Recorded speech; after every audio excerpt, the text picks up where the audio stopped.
twe kwigurira amazi hano hari Pasiteri Kasuku arahayira araje ngasenge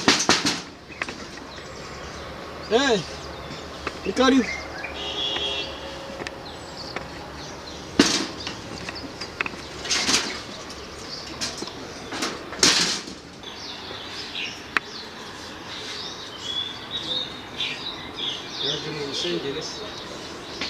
ninde wakubwiye kunywa ibiyobyabwenge kina surambika hasi iri ni ijambo ry'Imana ngiye kukusomera ijambo ry'Imana hahirwa abakene mu mitima yabo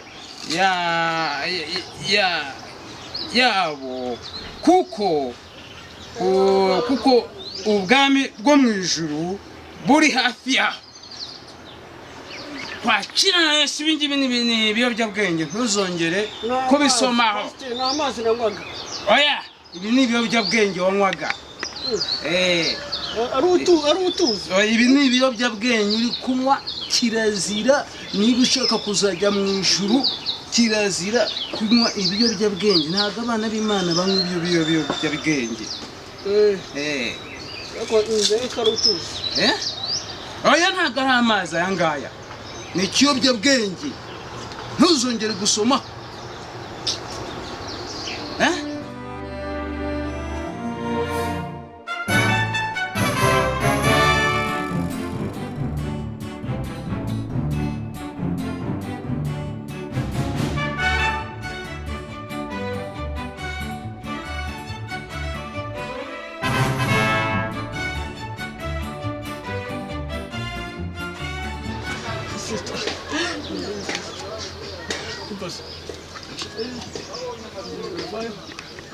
Pasiteri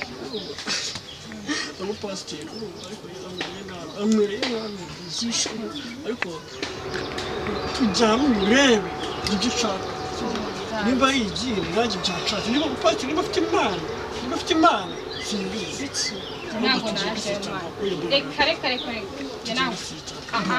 ntabwo njya mvugana nawe undi se wagiye kumara iki mbizi bagiye twahuriye gutyo si byabwabo afite imana ngo azatsengere ngo araba amafaranga urumva kandi njye nimereye ku muntu urumva ariko sita babana oh my god wapfuye nawe njya mvugana nawe dore kosi ntabwo tuvugana tugende mami ujye ku murongo Pasiteri mami ariko nari bine mburavuga ibisigo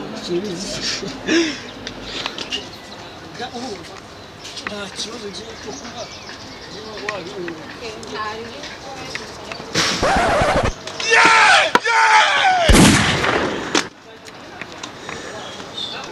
aho Pasiteri b'iki gihe ato ubu bw'iki gihe n'imbwa koko nta mugabo mbonye